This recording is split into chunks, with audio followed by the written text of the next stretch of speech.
CBI দপ্তরে যাচ্ছেন আরজি করে চিকিৎসকদের 10 সদস্যের প্রতিনিধি দল এবং সিবিআইয়ের সঙ্গে দেখা করে তাদের সমস্ত দাবি তারা জানাতে চলেছেন। এই বিষয়ে কি আপডেট রয়েছে? তারা কটা নাগাদ আসছেন সিজিও কমপ্লেক্সে?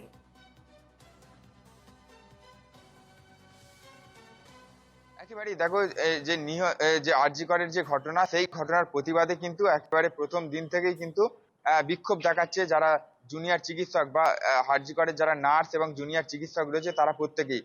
সেখান থেকে মূলত জানানো হচ্ছে যে তাদের যে দাবি দাওয়া রয়েছে, অর্থাৎ তাদের প্রথম দাবি যে এই ঘটনার যারা মূল দোষী রয়েছে তাদের শাস্তির দরকার। অর্থাৎ সিবিআই যেহেতু তদন্ত করছে, সেই তদন্তের গতিবিধি কোন দিকে বা তাদের সেই তদন্তে কি উঠে আসলো সেই বিষয়ে কিন্তু একেবারে তারা যাতে অতি দ্রুততার সঙ্গে সেই কাজ শেষ করে, অর্থাৎ যারা আসল দোষী হয়েছে তাদেরকে চিহ্নিতকরণের কাজ করা হয়।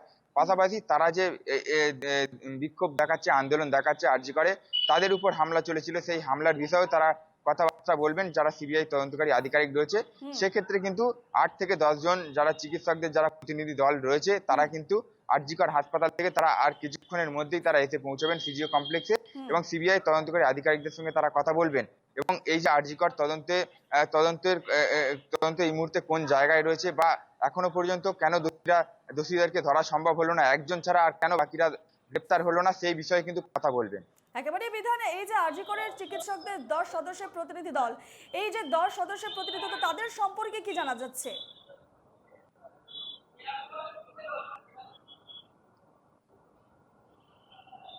একেবারে রূপা, যেটা আগেই জানালাম যে প্রথম দিন থেকেই যারা আন্দোলনরত রয়েছে, নার্স এবং জুনিয়র চিকিৎসক যারা রয়েছে তাদের মধ্যে থেকে একেবারে 10 জনের একটি প্রতিনিধি দল করা হয়েছে, যারা কিন্তু এতে পৌঁছবেন আর কিছুক্ষণের মধ্যে সিজিও কমপ্লেক্স সিবিআই দপ্তর এবং তদন্তকারী আধিকারিক যারা রয়েছে তাদের সঙ্গে মূলত কথা বলবেন।